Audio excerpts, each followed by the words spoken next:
Shalom God Lovers, dimanapun berada, kita percaya tuntunan Tuhan menyertai kita.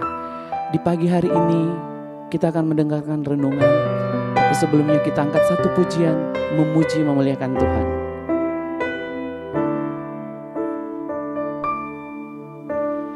Ku ingin selalu dekat, mendengar suaramu Bapa, lebih dari segalanya.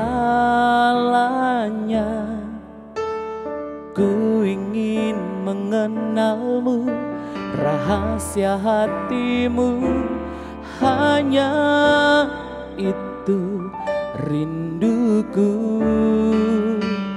Memilihmu bagian yang terbaik, selamanya tak akan terganti.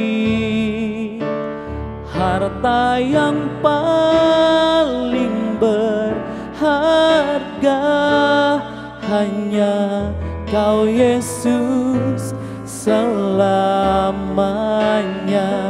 takkan ku tukar kesetiaanku.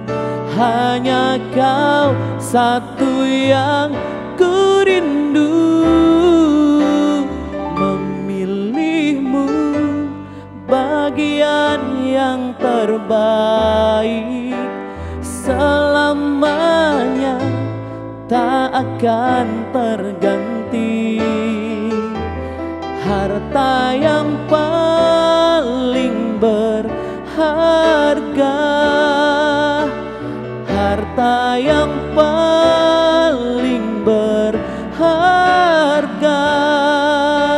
satu yang paling berharga hanya Kau Yesus, selamanya.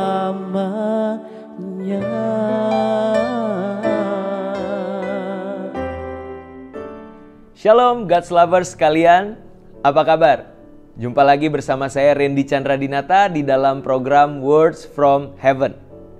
Kalau di bagian sebelumnya kita telah belajar bersama-sama bahwa salah satu esensi penting dalam melayani itu adalah bicara tentang kesadaran diri atau sadar diri. Maka yang berikutnya yang kedua, kita belajar esensi dari melayani yaitu tentang rendah hati. Nah, rendah hati saudara. Pertanyaannya, tentunya setiap kita sudah tahu bahwa rendah hati adalah hal penting di dalam pelayanan. Pertanyaannya adalah bagaimana saya membangun sebuah sikap hati yang rendah hati. Nah, tentunya kita perlu belajar bersama-sama bagaimana memiliki kerendahan hati. Kita akan baca dari Kisah Rasul 17 ayat 24 sampai 25. Allah yang telah menjadikan bumi dan segala isinya. Ia yang adalah Tuhan atas langit dan bumi, tidak diam dalam kuil-kuil buatan tangan manusia. Dan juga tidak dilayani oleh tangan manusia, seolah-olah ia kekurangan apa-apa.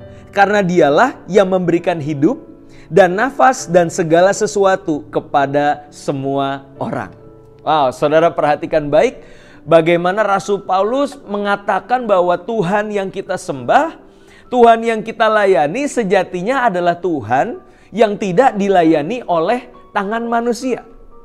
Saudara, kerendahan hati dimulai ketika kita menyadari bahwa Tuhan sejatinya tidak membutuhkan pelayanan kita. Dia adalah Tuhan yang sudah cukup dengan keberadaannya. Dia tidak perlu lagi kita repot-repot melayani dia. Toh dia justru yang memberikan hidup, bahkan nafas kehidupan kepada kita. Kita sama sekali tidak memiliki kuasa, tidak memiliki kemampuan untuk melayani Tuhan. Bagaimana mungkin Tuhan yang maha kuasa dan tidak terbatas itu dilayani oleh manusia yang lemah dan punya banyak keterbatasan, saudara. Nah, maka dari itu kerendahan hati akan muncul selalu di hati kita ketika kita kembali diingatkan dan disadarkan bahwa Tuhan sejatinya adalah Tuhan yang tidak dilayani oleh tangan manusia. Dia tidak membutuhkan pelayanan kita karena dia adalah Tuhan yang maha kuasa dan dia adalah Tuhan yang tidak terbatas. Amin, saudara. Itu akan membuat kita tidak bisa menjadi sombong dan kita tetap stay humble atau rendah hati. Nah, pertanyaan selanjutnya adalah lantas untuk apa kita melayani? Ya, kenapa kita ambil bagian di dalam pelayanan? Nah, saya teringat akan sebuah analogi. Ada seorang anak beserta dengan ayahnya. Ayahnya adalah seorang kontraktor bangunan. Dan satu kali anaknya sedang libur, lalu anaknya bilang, "Pak, saya hari ini mau ikut papa, saya mau lihat papa kerjanya seperti apa." Akhirnya sang ayah mengajak anaknya ke satu bangunan yang belum jadi, dan bapaknya mulai mencari pekerjaan apa yang bisa dilakukan. Ketika bapaknya mulai sibuk mau mencari pekerjaan, anaknya bertanya, "Saya bisa bantu apa, Pak?" Nah, bapaknya mulai puter otak, gimana caranya ini? Pekerjaan-pekerjaan berat tapi harus dilakukan oleh seorang anak. Akhirnya dari sekian banyak pekerjaan yang berat, papanya bilang, "Ya udah, kamu coba masukin satu paku ke dalam lubang, kamu coba pukul, tapi tolong hati-hati mukulnya dengan palu. Jangan sampai malah tanganmu yang kena pukul." "Oh, oke Pak, baik Pak, aku coba lakukan." Dan ternyata sepanjang hari papanya itu nggak bisa konsentrasi. Kenapa? Karena dia selalu memperhatikan si anak. Kalau si anak malah celaka, saudara. Sehingga papanya nggak bisa kerja maksimal dan sepanjang hari itu anaknya cuma bisa memasukkan beberapa paku, saudara.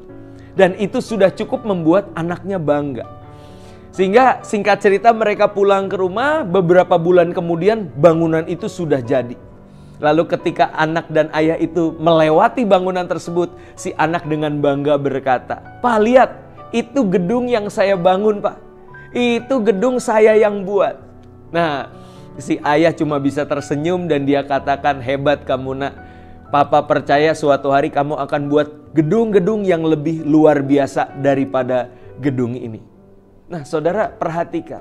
Ketika Tuhan mengajak kita untuk ambil bagian di dalam pelayanan, sebenarnya kita tidak berkontribusi banyak, saudara. Atau bahkan kadang kita ngerepotin Bapa di surga. Tapi kenapa Bapa tetap mau mengajak kita di dalam pelayanannya? Bagaimana jika yang namanya pelayanan itu adalah kerinduan Tuhan untuk berbagi sukacita? Kerinduan Tuhan untuk kita juga merasakan isi hati Bapa ketika pekerjaannya itu terselesaikan. Bagaimana jika pelayanan itu adalah kerinduan hati Tuhan untuk kita bisa merasakan sukacita surga ketika ada satu orang yang bertobat. So bukan karena kita dibutuhkan, bukan karena jasa kita itu sesuatu yang penting bagi Tuhan. Tapi Tuhan rindu ada sebuah relasi di mana kita bisa merasakan isi hati Tuhan lewat pelayanan kita. Wow, bukankah kita akan semakin rendah hati dan mensyukuri bahwa ternyata Bapa kita adalah Bapa yang baik, yang senantiasa memberkati kehidupan kita. Amin. Mari kita satu dalam doa. Bapa dalam surga, kami sungguh berterima kasih diikut sertakan di dalam pelayanan. Kami tahu kami banyak kekurangan, kami banyak keterbatasan. Tapi Tuhan di dalam anugerah, di dalam kemurahannya mau melibatkan kami di dalam pelayanan. Ajar kami untuk tetap rendah hati, menyadari bahwa kalau kami boleh melayani itu adalah anugerah di pihak kami. Itu keuntungan bagi kami. Boleh melayani Tuhan semesta alam, Tuhan yang hidup, Tuhan yang berkuasa. Ajar kami untuk senantiasa rendah hati, menjalaninya dengan penuh ucapan syukur. Dan kami boleh merasakan isi hati Tuhan, yaitu ketika ada orang bertobat mengalami Tuhan, seisi sorga bersorak-sorai, pun kami anak-anak-Mu, pun kami hamba-hamba-Mu, ikut bersorak-sorai dan bersukacita. Di dalam nama Tuhan Yesus kami telah berdoa. Haleluya. Amin. Puji Tuhan, God's lover sekalian. Saya berharap saudara semua diberkati lewat renungan kali ini. Dan apabila saudara diberkati, silakan bagikan link YouTube ini kepada saudara, kepada kerabat, dan teman-teman semua. Sampai ketemu lagi di Words from Heaven berikutnya. Tuhan Yesus memberkati.